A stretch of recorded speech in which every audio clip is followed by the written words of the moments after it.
napanood niyo po yung ating mga natapos na po na ating mga constructions. Pwede po tayo sa house ng mga gusto niyong bahay na ipagawa.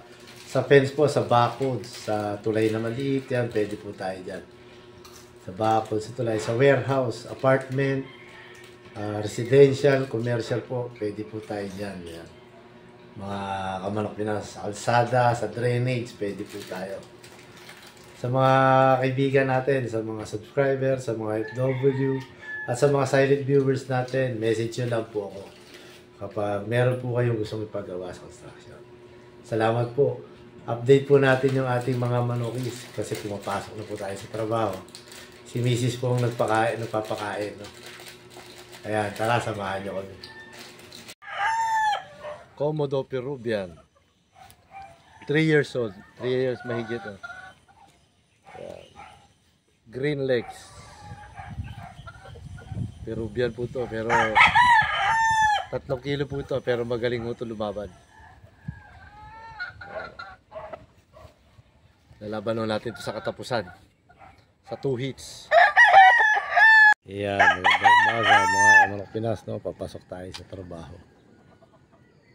Ayan, bukas ng umaga.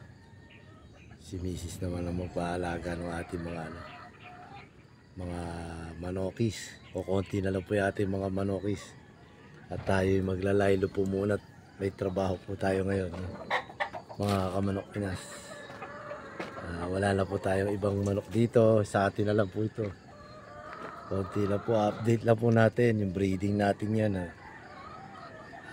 Nakapagsalang na po tayo ulit ng itlog, mga Kamanok Pinas. Papasok lang po tayo sa trabaho. Ayan. Bukas ng umaga, si Mrs. po munang bahala. Kaalaga ng ating mga manokis. Yan. Pakainin niya pati ating breeding, sila muna magsasalang. Update natin. Sa mga gusto po ng pahulugan, meron po tayo, no?